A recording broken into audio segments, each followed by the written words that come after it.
Utah's private equity move has been polarizing, but I believe in the long game, it's going to pay off big time for the Utah Utes.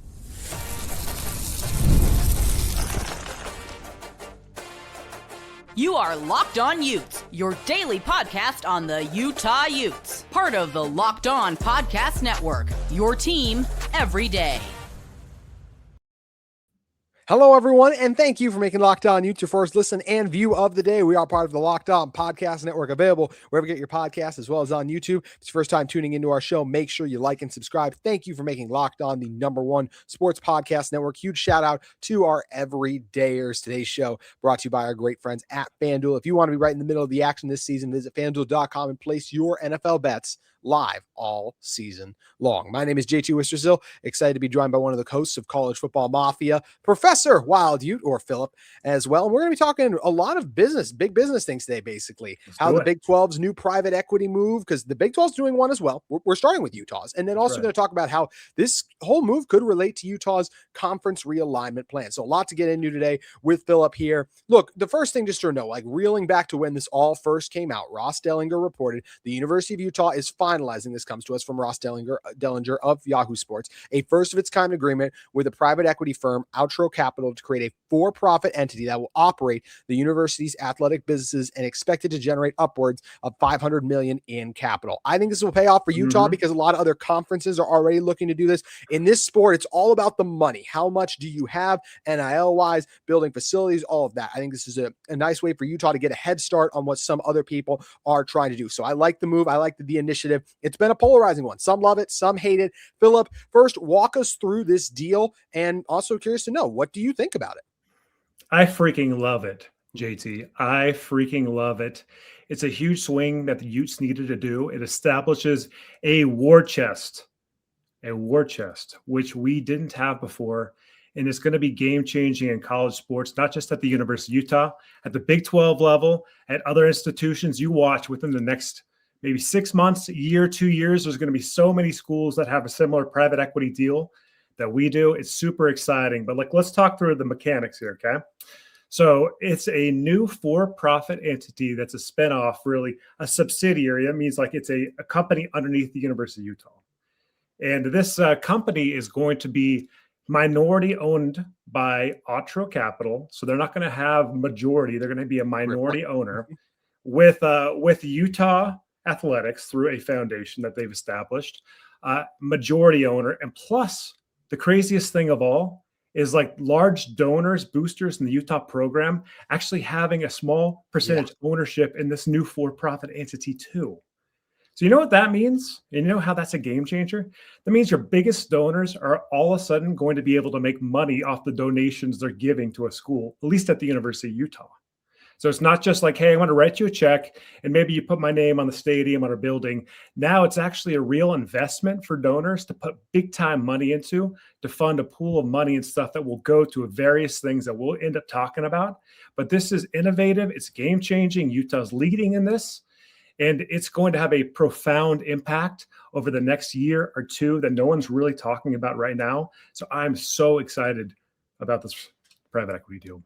I am too. And, a lot of people are worried about the risk of hey, you are letting people buy into your athletic department in a way. But I think the thing that I like that Utah has done is what you just described, Philip. Utah does have majority ownership. We don't know exactly how the pie is divvied up, but we know that, hey, Utah's majority ownership, they still have the decisions to hire, fire coaches, all the things of that sort. Of course, the people on this board can influence that. But at the end of the day, the power still lies first and foremost with Utah, even if this company does get a lot of say in it too. I think some people also look at this though, and they're concerned because it does clearly state there is an out for Outro eventually where they can get out and they can obviously come to collect some of the money that they have been investing in Utah. So I think people are concerned about that is, hey, are they going to pull these resources out? Is there a chance that Utah can lose money? But I do feel like the way that money is being profited in college sports right now, and I know there's that whole thing about, hey, each year, each athletic department reports a deficit, but there is a ton of money floating around in this sport too. I feel like Utah has thought this deal through and they have navigated a path in a way that, hey,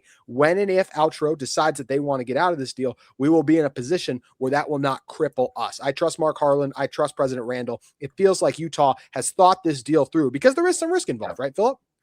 There's risk involved, but it's actually a lot less than you'd anticipate once you really understand the structure. Here in JT for private equity deals, there's always an out within 5 to 7 years. That's really not atypical. That's standard place for a private equity deal because a private equity firm, they don't want to be consultant, they don't want to be partial owner forever. This isn't a long-term investment for them, it's an intermediate investment. So that's just standard place. 5 to 7 shouldn't spook anybody. And as far as Utah goes, I just need to clarify this. Private equity, this structure we're talking about is ownership. It's equity. It's not a liability. It's not a loan. It's the exact opposite of a loan, actually.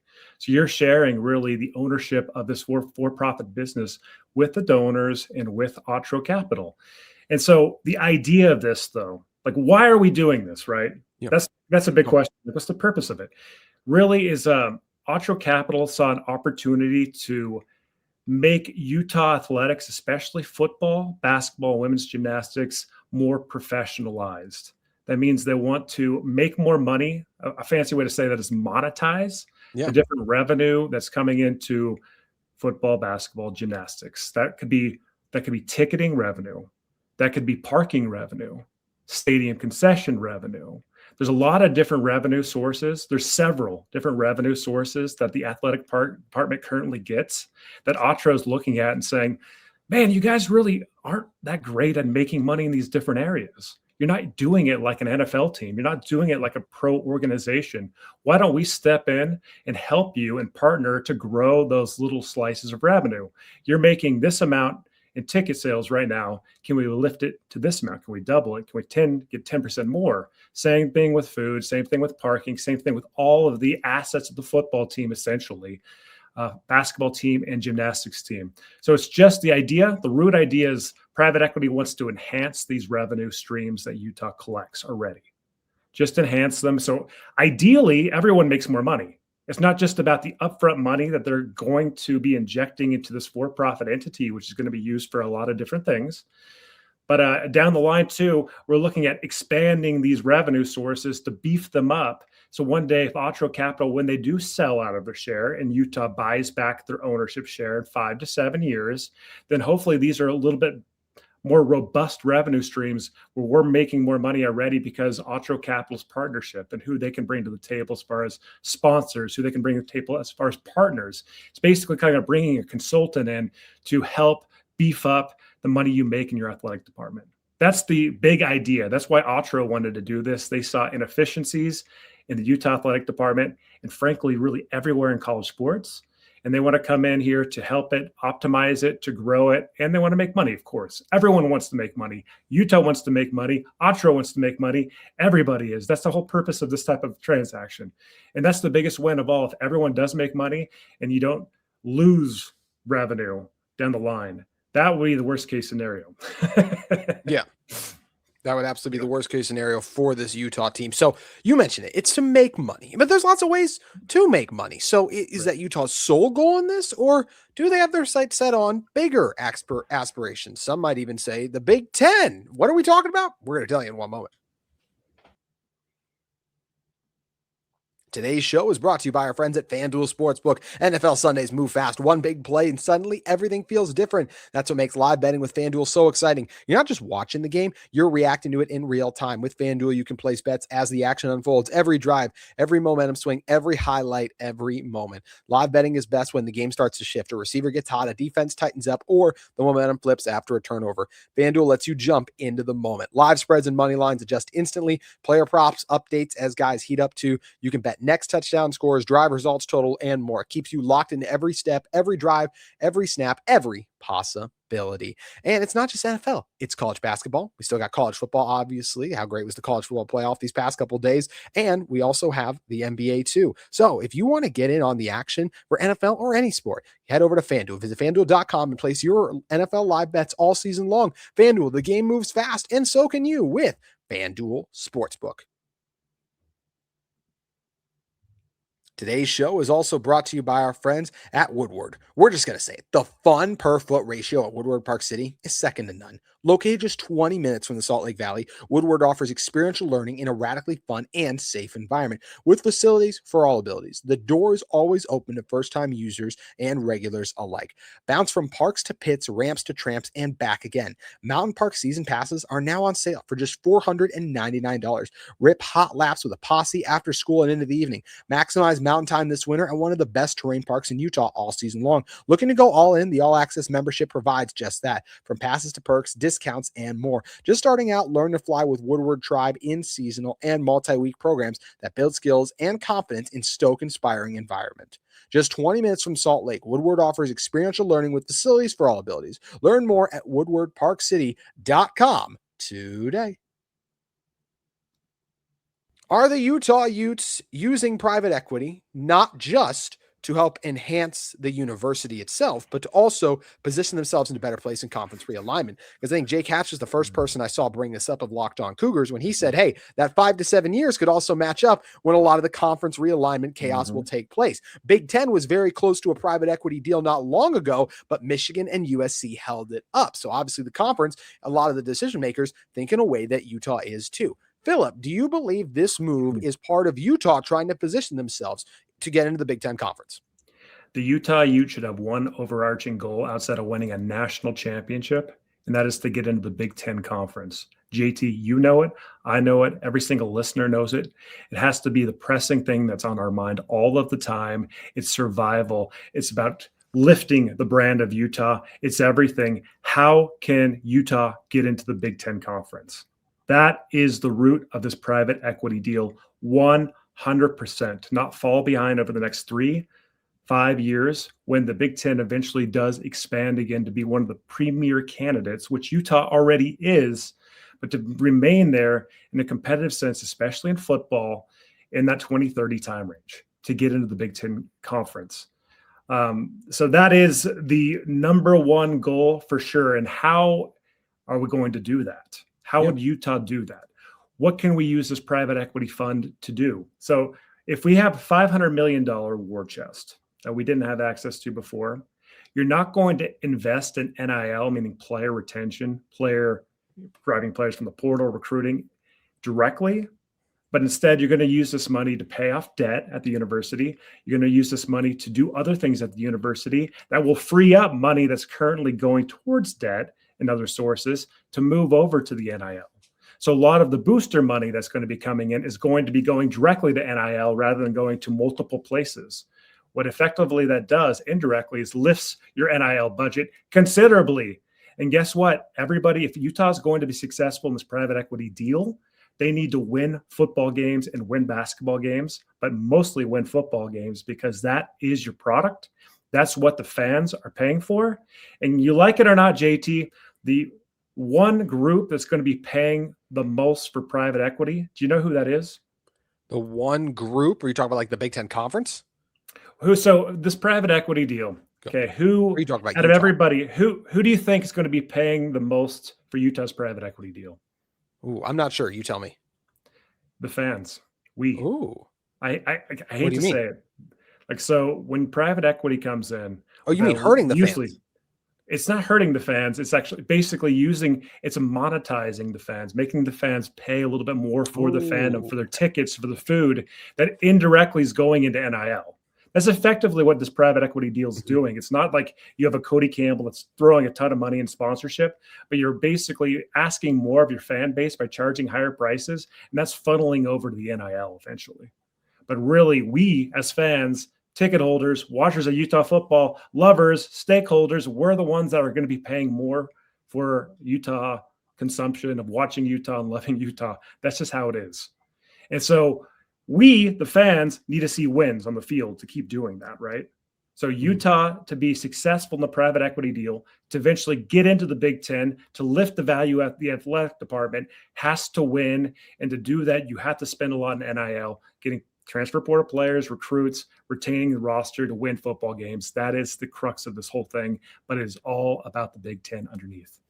Yeah, that's a great point. And I agree with a lot of what you're saying too. I think what's interesting is when I feel like we are still heading for super conferences eventually. I could be wrong. Yeah. We could also be in a world where the Big Ten's like, hey, our members want to just continue to eat up the money we already make, not have to split the pot up even more by adding a Utah, which is an interesting theory as well. I'm curious, Professor Phillip, as you did a great job outlining all of that. Because for me, if it's like, okay, the Big Ten expands again, if they were going to expand again, I could see them maybe going to 20 plus teams, maybe 24. Yeah. I don't know. What number do you think is likely? And where do you think in line right now in terms of teams that are not in the Big Ten and SEC? Do you think Utah is in the conference realignment expansion draft? I think Utah shakes out right now in the 23 to 24 position overall. So Utah, if the Big Ten does go to 24 teams, Utah has a very legitimate shot at getting in. That's even been reported on, like the speculation. Amongst, really quick, 23 amongst like all programs, you're saying? All programs. All programs. Okay, so all ACC Big 12 programs. You're looking at, let me clarify that. You have 18 teams in the Big Ten right now. Yes. So I'm talking about 23, 24th position after the 18. So you'd be roughly like 5-6 position, right? Okay. Yeah. So that's where Utah stands right now. They're like in the top 6, certainly in the top 8 of candidates for the Big Ten. The Big Ten likes Utah a lot. They like Kansas a lot too. Brett McMurphy's reported on that. That's been the chatter and stuff. Those are the 2 Big 12 teams that have a lot of interest from the Big Ten, Utah and Kansas. And guess who really, really likes Utah, JT? USC. Oh, USC really? Trojans. The relationship that Utah has forged over the years in the Pac-12 with USC has made USC basically a quasi-sponsor for Utah to get into the Big Ten. Will that be a swing factor? I don't know. But I'll tell you what, lifting the value of your athletic department by this private equity deal and making it more profitable and bigger and winning on the field, that helps. And getting in now, so we have first movers advantage over the first year or 2 before other schools jump into this pot and get those NIL resources is an advantage, especially if realignment happens in 3 to 5 years. So that's why for all these factors, this is a brilliant play by Utah. It really is. And I love every part of it, but it does just have some slight risks. And those risks really, if you don't win football games and you start losing money, then it could be an issue.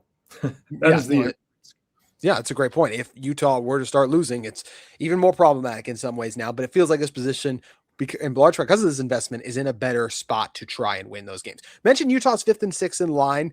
Who do you think's ahead? Like Notre Dame jumped to my head right away. Is Tech high up there now because of what they've been able to build NIL-wise? Is Miami above that? Or who are the teams that are ahead of Utah in your mind when it comes to conference realignment? Yeah, so number 1's Notre Dame, 100%. That's who the Big Ten wants. They would add them anytime. Number 2, by far the number 2 is North Carolina. North Carolina is number 2. Number 3 is University of Virginia. The University of Virginia would be in 3rd position. Now there's a war. Why? Because these are the schools that the Big Ten went after about 10, 15 years ago when they were trying to add Rutgers. They had to add Rutgers. They love those markets and stuff because it's basically that break-even point right there where you're on the cusp of the SEC and you're grabbing big markets. In Virginia, you're grabbing D.C., you're grabbing the whole state of North Carolina, which is just, I think you know this more than anybody, JT, it's just expanding like buku and stuff. There's so many college-age kids right now coming into this, like in North Carolina, the growth is insane, but they want to fight over those students. And plus, like those are wealthier states as well, which helps. And that kind of fits the Big Ten's mold. So number 1, Notre Dame, number 2, North Carolina, 3, Virginia. And then it's going to Miami. Miami would be in 4th position. After Miami, that's when Utah gets some consideration. Utah is benefited because they're in the mountain time zone, right? And these Western schools, they want travel partners. Yes, they don't want to be flying everywhere and stuff. So Utah is in a pretty good position, but Utah needs to lift a lot of things like more research spending, get the enrollment up to, and of course have this on-field product and lift the athletic department. But they're doing those things. They're trying those things. And this is really the future if we want to see Utah really reach its peak, JT. And I'm excited to see that because I think there is definitely a chance that Utah can continue to build the momentum needed to get themselves in a premier spot for conference realignment, which does feel like it's a matter of when, not if. One thing, Utah's making their moves in private equity. The Big 12 is on the verge of making theirs as well. What are we talking about? We're going to tell you in one moment. Talked about Utah's private equity deal so far. Well, the Big 12 is also gearing up for a big deal of their own. The Big 12 is nearing a deal with Redbird and Weatherford Capital for a cash infusion for as much as $500 million to the schools, as well as striking a strategic investment partnership with the firms at the league office, sources tell. We mentioned this off the top. The Big 10 was on the verge of making a deal like this. Now the Big 12 is too. Look, college football right now in a lot of ways is an arms race in terms of who can acquire the most talent on the field. So conferences, whoever is trying to do everything they can. Reminder, the Big 12 toyed with naming themselves the All-State Conference just to try to get more passion so they could compete with Big 10 and SEC war chests. So like I felt the same way about Utah's move. I like this move because it's trying to help Utah compete with the top brands in the country. And anytime you're giving yourself, you're trying to do what you can to put yourself on a more even footing, I think that's a positive, Philip. What do you make of this deal? I think it's a positive for Big 12 schools, but I think like underlying everything here is the relationship that the Big 12 wants to establish with Redbird Capital, who is part owner of Paramount, who is basically the parent company of CBS, JT. So really the idea here, if you're looking at what's like the long play for the Big 12, because look, hey, it's a $500 million deal. Each school can draw $30 to $32 million from this if they want to. It's kind of a unique lending structure, but that is not the purpose of this. The purpose of this is just like with Utah's private equity deal, to build the relationships and having that relationship for the Big 12, the Redbird. And in 2030, when the Big 12 media contract is up, having a chance to negotiate and get on the CBS platform is really the crux of this. It's not just about the money. It's really about getting on CBS in 2030. And it's about building those deep relationships, working together for multiple years to make that future deal work in 2030. So that's the root of this private capital deal. There's no equity involved, really. It's just what this is in the finance world is known as a factoring deal. So basically what it is, you're selling your future media rights to get cash today. That's what Redbird's offering. So look, Utah's going to get like $31 million a year in media rights distributions from the Big 12. Utah can draw on that early and basically get that up front by taking a little bit less today rather than earning it in the future over like the next year. That's basically what this is. It's kind of like a short-term liquidity solution in the finance world and stuff. So we don't need to get into any more of the mechanics. The big idea, though, really is just to get that CBS contract because the Big 12 needs more media partners.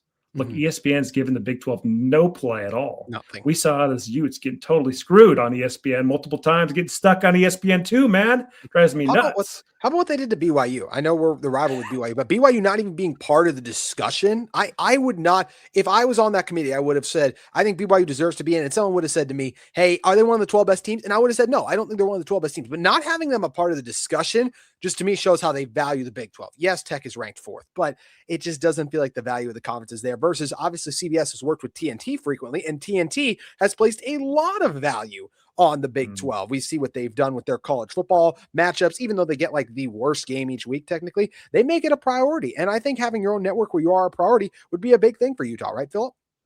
It 100% would. Imagine if you had TNT platform. Imagine if you had CBS and you kicked ESPN to the curb if you're in the Big 12. Seriously, how many people in the Big 12 are sick of ESPN? We are. We know Cougar fans are. Look, BYU got screwed. 100%. Got screwed. It is what it is. But like, yeah, Cougar fans don't want ESPN. Nobody wants ESPN. Let's have Fox, who actually wants to feature Big 12 teams. Yeah. And also CBS as another partner with TNT. Throw out ESPN. They can be the SEC network. That's what they are anyway right now. So that's my thoughts on ESPN. I don't want them as a media partner anymore. I think they just usurp really anything the Big 12 does, especially with the Utes, man. Sticking the Utes on ESPN2 when we were going down the line for a conference championship game really ticked me off. Because ESPN multiple times had options to grab the Utes and put them in premier time spots, but they chose to put them in ESPN2 time spots rather than on ESPN or ABC, etc. Basically didn't give them the exposure they deserved. And that's half the reason they didn't get much play and talk about it at the end and stuff. So they play these little games with their levers. I can't stand it. I don't want them as a partner. Give me CBS. Oh, I like it. Coming in hot. I think ESPN brings a lot of value, but I agree. If they don't change how they do things, then it's going to be time to go because it's just getting bad. Like I said, the shaft has been far too frequently for Utah, and it's frustrating that you consistently get thrown on an ESPN2, even when it's a good matchup, just because ESPN's top deal is the SEC. It's something that's definitely frustrating, Philip. And, trying to understand all of this private equity and just all the deals can be a lot to try to keep track of. If people want to learn even more about it, Philip, where do they need to head over to, Professor Ute or Wild Ute? Yep, College Football Mafia, Wild University stuff I put out. Find me on X too, the Wild Ute. Post about this all the time. So come check it out. Well, thank you, Philip. Appreciate you making the time, my friend. Thanks, JT. That's going to do it for today's Locked On Utes. We'll be back with you tomorrow. Talk about the latest stories with Utah Utes and the Utah Athletic Department.